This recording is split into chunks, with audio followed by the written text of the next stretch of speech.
Rikers Iron presents. Welcome, ladies and gentlemen, to our new recurring YouTube segment, Primetime.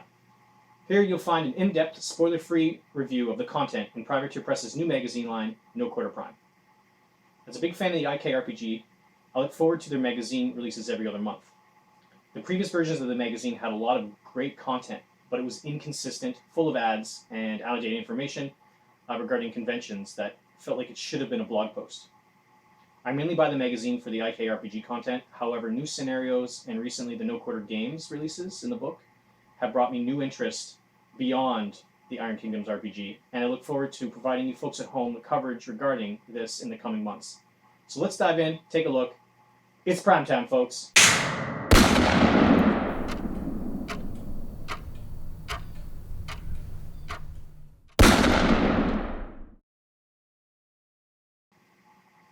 So the first section of the book, guys and gals, is Fire and Forge, Escalation to War.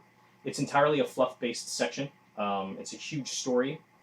It's part 1 of 6, apparently, in a 6-part dive into the history of Iron Kingdoms, starting with the Khadorian invasion of Lael in 604 AR.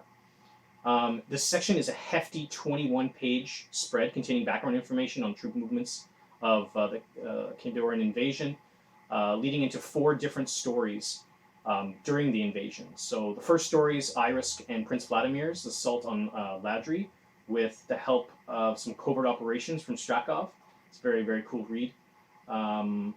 The second story is a first-person view of the fall of Redwall following a heavy pistolier and his encounter with the Butcher during the historic citywide massacre that happened during his section that he of Lael that he was assigned to conquer. The third story is Sorsha and Harkovich's taking of Elsenburg from a stubborn baroness, and then it concludes with a kind of depressing tale of Nemo and him being forced out on a retirement and what he goes through, his thoughts and stuff like that. This section of the book for Lore Fiends is amazing. It has great content. I especially love in the sides of the margins of the stories, they have little informational pages, like little descriptions of stuff, like terminology and little events and things that they mention. And it's almost like you're reading a history book with a little bit of a feeling of a war journal, like someone's war journal.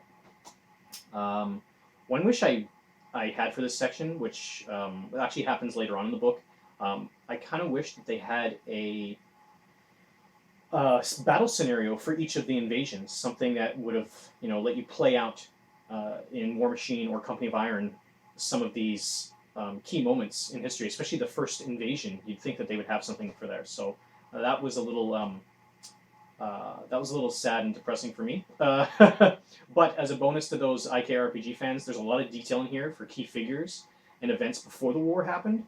It's a great inspirational section for potential adventures and one-off missions, such as the iconic March of the Dead in Elsenburg. All in all, this section is really great. I really appreciate that this stuff is going to be in there, and I look forward to next issue's part 2 of Fire and Forge.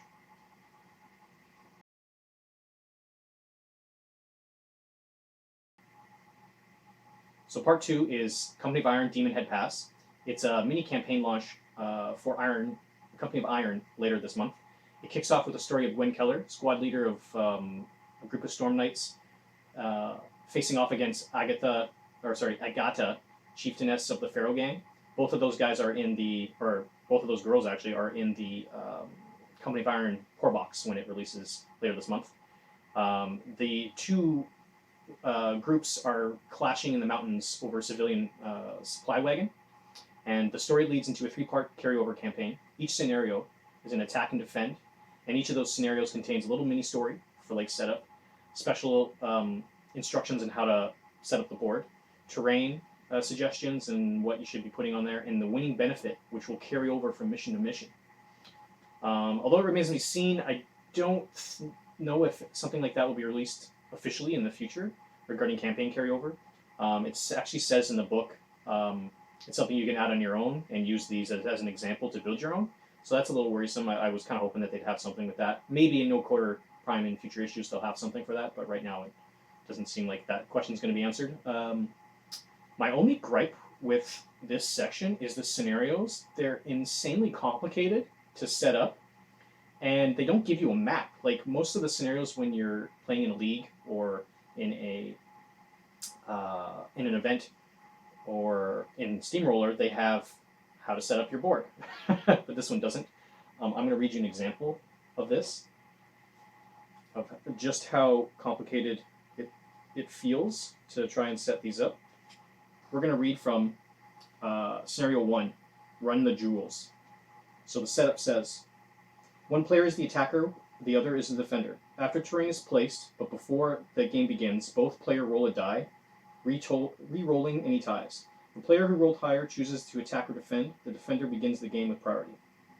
The defender chooses the table edge and deploys their models completely within 2 inches of that table edge. After the defender deploys, the attacker divides their army into 2 forces with an even number of models as possible. One of these forces is split into 2 groups with an as even number of models as possible. One of each of these groups is deployed completely within 2 inches of each table side and completely within 8 inches of the table edge opposite of the defender's models. That was actually the simpler of the 3 setups. The other ones contain also objectives that you have to place around the board and attach to guys, which increases the description and the duration. I didn't want to read one of the long ones. That was actually a short one. But yeah, just to give you an idea, I wish there was a map for setup. This section also contains one of my favorite parts about No Quarter Prime, alternate paint schemes with different Pharaoh tribes and Storm Knight squads, with a little background underneath each of them. The awesome part about this is I feel like this is going to spark some really creative companies and potentially entire armies in the future for War Machine. All in all, this section is one of my favorite in the book. I really look forward to more Company of Iron stuff, and I really hope that they continue to support them on this level. It has a lot of great detail, a lot of inspiration for gameplay, a lot of potential to keep people busy in Company of Iron leading up to the next issue with more content. Section 3 is called Hostile Territory. This section of the book focuses on historical landmarks and places throughout Western Immorin. This specific issue focuses on Tower Judgement. It's a protectorate megafortress in the Bloodstone Marshes. It covers the construction, past and present, significant events, battles, and other things that took place around the tower. As a lore junkie like myself, I love seeing these sites get a little more fleshed out, a little more background. It's great for people who want to dive into their army a little more, want to dive into maybe stuff for Company of Iron, and also majorly for Iron Kingdom's RPG players and game masters alike. Getting that inspiration for stuff is really, really hard. There's a lot of content already out there for the history of Iron Kingdoms, but very little on specific places. It's mostly about armies, cities, and their key people. This will actually let the Prime writers focus on the meat and potatoes of various armies and factions. This section is actually what I wish Fire and Forge had. This one specifically has a special 2-team, 4-player battle scenario for War Machine called No Man's Siege. One team is the attacker. He's trying to attack a fortified position defended by the player. So in this case, it's kind of representing the Tower Judgement defenses versus an invading force from, let's say, Scorn. The section concludes with special rules and how to build and use 2 terrain special features. So the Spiked Barricade is one of them, and the Mantlet Shields, which are like these giant, basically shields you can move forward and have guys gathered around to protect them from incoming fire. As a nice touch, also in this section, they put in the construction area little pip codes. So if you want to buy those specific parts, you can go onto the website and pick them up, add them to your cart, however many you want, and easily start building that stuff right away. So I'm really hoping that this section is in every single No Quarter magazine moving forward. While the Tower of Judgement is actually featuring one of the factions I'm not really too interested in. It was still fun to read about that stuff, even though I had no real interest initially with that army. I'm looking forward to more battle scenarios. It's something that War Machine desperately needs. Steamroller is fun. Steamroller is a great place to kind of get your bearings, but it gets a little stale quickly.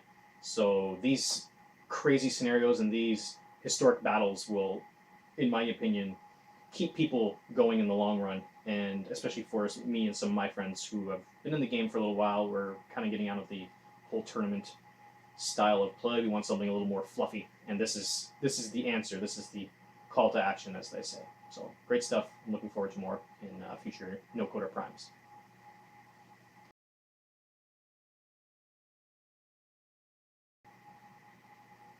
Section 4 of the book is called After Action Report, Trencher, CID. In this issue of After Action Report, which this section features what happened with the latest CID, so Community Integrated Development, and how the game results and the playtesting affected the final versions of the model, and it shows you the final versions of the new models. This section specifically focuses on the recent Trencher CID and some of the thoughts and changes that went behind the alterations for their final versions after playtesting. So all the newer models are covered in this issue, including the first structure blockhouse. Although the section, it's a great read for quick notes and how things and like the mindset of what they go through when they're changing things and why they change them. It felt honestly a little useless. It felt like the old convention coverage. Because most of that stuff feels like it was already released in Privateer Press's daily blog posts. It also, the final cards were out before the issue even came out, so it felt a little almost like this section could have been removed and not noticed. It felt a little useless as it only covered the final cards of the newer models, but it failed to show the older mentioned models in the report with changes, such as Triumph and Jeremiah Cray. These cards are also, like I said, available already through the card download database, making this section very out of date really quick. I definitely would like to maybe see this section expanded a little more, maybe showing the past versions leading up to the final version. Because I know I didn't participate in the Trencher CID, so it would have been a nice read to kind of go through what their initial design and ideas were for that model, leading into what its final version was. It doesn't need to cover all the new models. It could cover maybe just ones that were specifically changed drastically. That's something that I would like to see.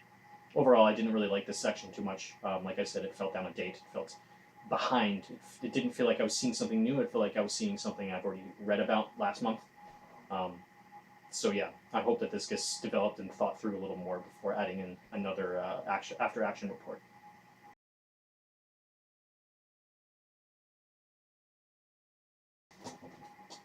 Section 5 is painting and hobby.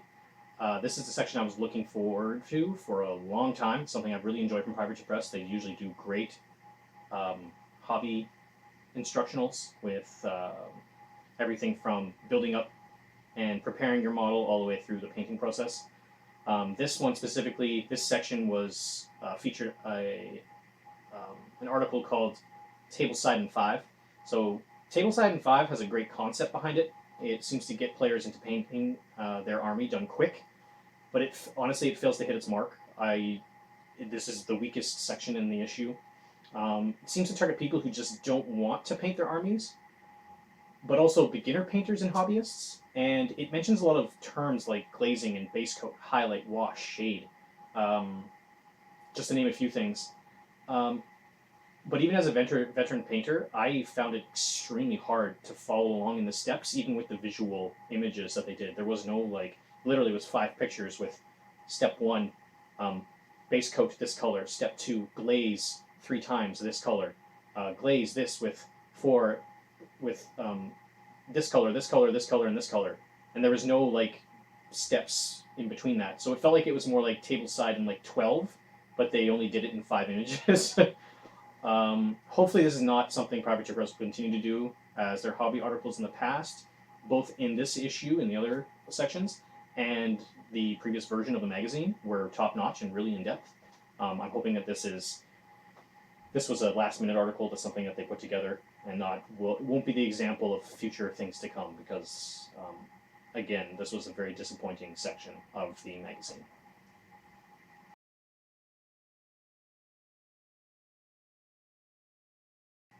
Section 6 of the book is dedicated to Iron Kingdoms RPG.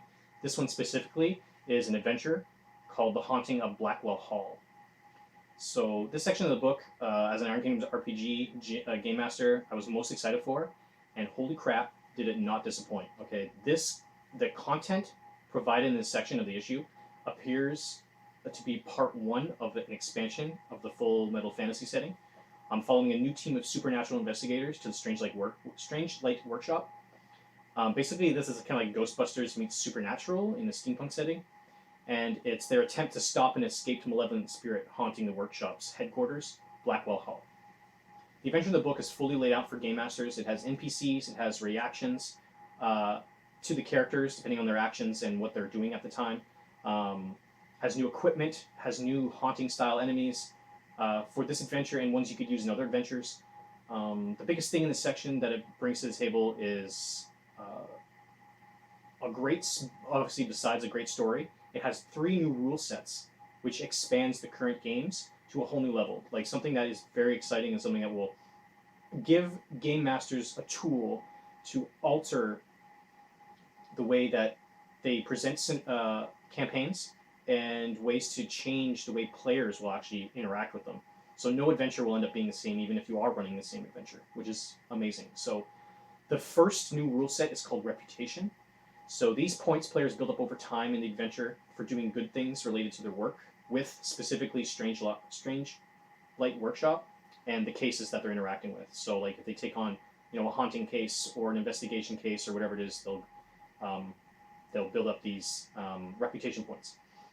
The opposite, though, is also true. If they fail to do things, if they do things against the Order's code, or fail to follow through with something that they were asked to do, they'll lose reputation,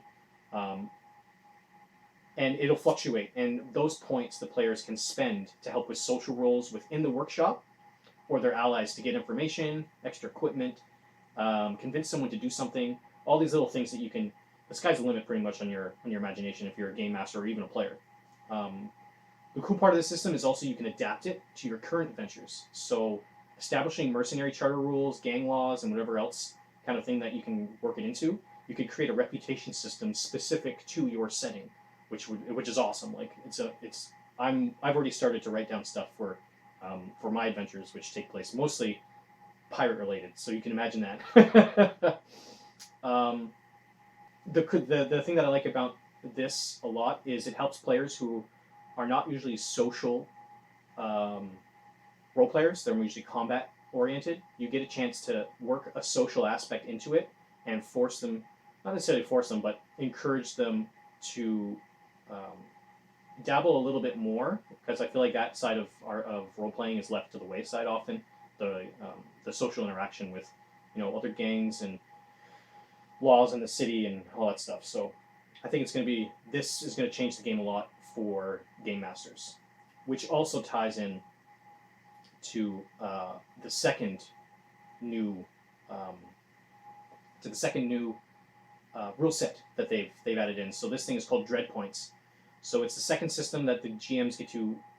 Basically, it's a point system that GMs accumulate over the course of the adventure as players succeed in roles and put to shame any of your own planning you had for them originally. So these dread points, players actually can see how many dread points they've accumulated, and you can spend them to add these things called dilemmas to the scene. So these dilemmas cause alternate encounters, boosted rolls, negatives to the players, environmental effects. There's a ton of them, and in this specific adventure, they have a lot of great ones, including you can use these dread points to spend on some of the monsters. Some of the monsters have a dread power where you can spend dread points to do something weird with them. I'm not going to say what. You'll have to get the magazine to actually take a look at that, but it's an awesome system, and these two put together are going to create a whole new RPG. It feels like a whole new RPG now with these two systems. It gives I know, me a lot of power to do things, and it also gives the players a lot more options, and it's really great. Um, the third system is more of a 2 point, maybe it's a 0.5 system, but it's willpower points. So willpower isn't a new thing in the IKRPG. It was used for like fear checks and being scared and being able to with withstand the sight of horrible things happening, like your buddy just gets crushed by something, and you got to fight that thing. um, the how you use them, though, is will be the thing that changes. So these points represent a character's mental health versus spiritual and undead encounters. So losing all your willpower is very bad, and it will have adverse effects on the whole party, not just the player. The player will react in a negative way, and in the book itself, it actually outlines for the pre-made characters, which you can actually download right now on Privateer Press's site. It outlines for this adventure what will happen to those pre-made characters when they lose all their willpower. So they usually default back to a comfort zone. It seems like they default back to something that's comfortable for them, and they start to try and overdo it or get away or something like that. So a lot of the encounters in the with spirits and dreadful things, they'll cause players to do these contested rolls, which will affect the player's willpower. And it's something that I really like. In Strange Light, the willpower is just as important as your health points, and it should be looked after carefully by the players, or potentially die trying to save themselves, or trying to get away from things. So it's a very, very cool little integrated system of something that was already present but expanded upon a little bit. All in all, this is a great start to the IKRPG content for the magazine. Compared to previous magazine issues, it's meaty. It's very good. I want to change my entire setting to be just Strange Light Workshop, and I'm really looking forward to the next issues, to the next Strange Light adventure, and any other content. If this is the level of content they're going to provide for the Iron Kingdoms RPG, keep bringing it on. Keep it coming, Privateer Press, because this is top notch. This is next level, and really, really, really looking forward to expanding. I know my universe and my players' universe. So.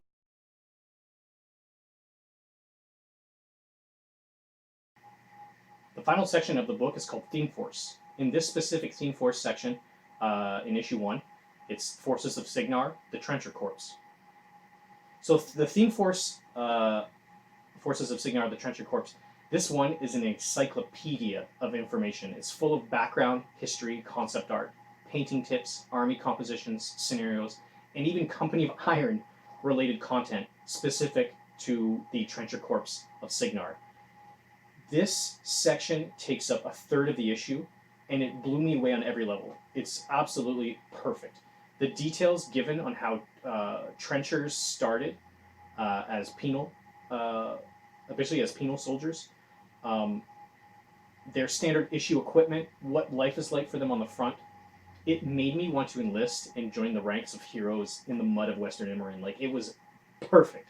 Every page of this issue is packed with information for every type of Iron Kingdoms fan. If you're a War Machine player, if you're new to Company of Iron and you want to get in on the game itself and the universe, or if you're Iron Kingdoms player, amazing. I especially love the single-page spreads of the heroic trenchers, such as Ensign Hitch, showing off their specialized equipment, brief battle histories, and even on the sides they have these little promotion timelines. So you'll see, like, so-and-so started off as a private in 564 AR, and got promoted to sergeant and captain and all that stuff, all the way through until their current rank. It's really, really nice. Theme Force also features my new favorite part of No Quarter Prime, as I mentioned earlier, alternate squad color schemes and a little history on what they're known for. So there's even a painting guide after that section, full of what colors you need for each section of the mini, and what the base color is, the shade, and the highlight is, all across every single sub-faction, if you want to call it a sub-faction. The section concludes with Company of Iron information on requisition costs. So the new models have a new requisition cost that isn't known yet. It's posted here. It has a special rules section for making trench battlefields using like barbed wire, jack-trapped mud pits, and also has at the very end of the section Theme Force Gravediggers. So it gives you all the information on the official release of the Gravediggers stuff, I know you can find that information online and in War Room, but it's just a nice little spread to have. You could photocopy and put in a book or something with you to take with you. There's even a 3-page battle scenario to showcase trench fighting in different regions in Western Emerald. First is on a Crix Island beachhead, so it has like how to take a beachhead with the trenchers. The second one's a trench works near Northgard, so it's a pretty famous trencher training ground in Northgard. And the last one's a street fight in Lael, so how trenchers fight in street scenarios. Like the Company of Iron scenarios, these suffer from lack of map examples for setup instructions, so they are also kind of complicated. A little more simpler than the Company of Iron, but they still feel meaty and still hefty to kind of keep track of what's going on. And there's no battle map on how to set it up, which for a War Machine scenario seems weird because they always seem to come with them, but this issue doesn't have any of those. I really hope all the major theme forces being released in the next few months will feature this level of detail, the content dedicated to them. It made me appreciate the design of the game a lot more that I normally took for granted. It's stuff that I just kind of assume, and you like as a player, even as someone who really digs the universe itself, I never really took into account all the little things, all the little details that they did at Privateer Press for this, and it makes you really appreciate the game design and the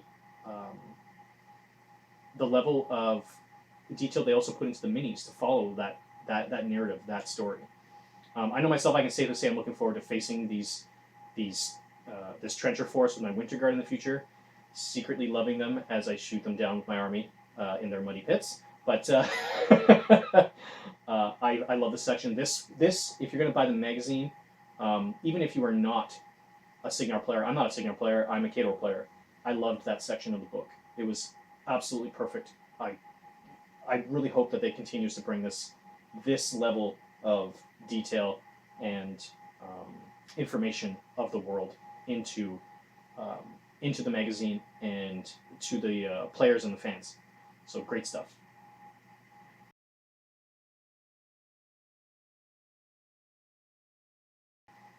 So for those of you out there who got a subscription to No Quarter magazine early, they got an Elish figure here.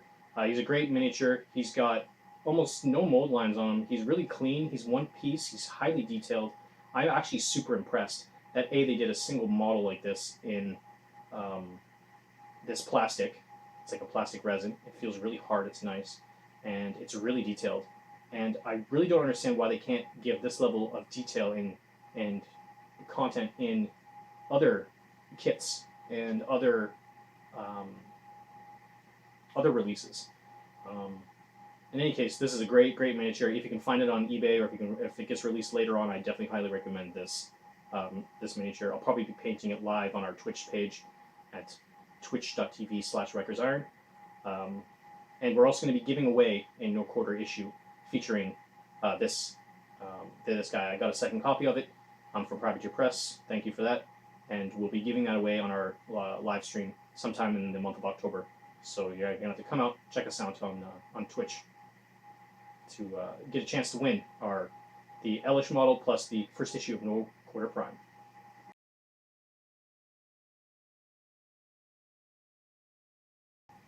So in conclusion, guys, the first issue of No Quarter Prime has set the bar amazingly high.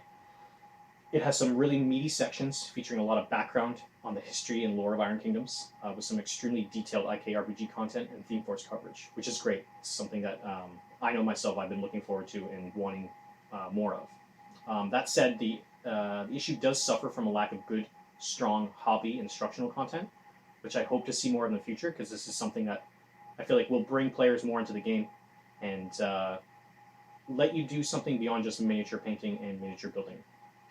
The only thing, I also feel like because of that, because it's very lore heavy, not a lot of people might be into getting the issue.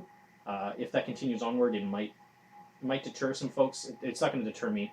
The reason why I say this is not a lot of people I know actually get into the fluff and are purely there for tournament list building. Most of them don't even know the history or anything about the armies that they play. They just see the models and the stats and they're like, this one's my preference, this is how I like to play, this is better than this model, and so on and so forth. I, for one, am happy that all the wasteful ads and late convention coverage is gone, and a focus on expanding the universe the Iron Kingdoms universe is apparent, bringing more variety in army schemes, battle scenarios, role-playing options, new rules, content, all that stuff. Just a great expansion of what's already there. No Quarter 2 has its work cut out for it when it lands. When it does land, will it land like a swan on the lake or a bombard shell hitting none of its potential targets? We'll have to see in the next issue. So guys, thank you for checking out our first Prime Time. We'll be back November, December for the No Quarter Prime issue 2. And also stay tuned on Twitch for upcoming War Machine events, painting events, and giveaways. And if you want to get yourself a copy of No Quarter Prime, you can check out Privateer Press's website. Go to their store, order up the issue. It is 100% worth it, and you're not going to regret it. Get a subscription if you can, because it's going to be a hell of a year for for the game.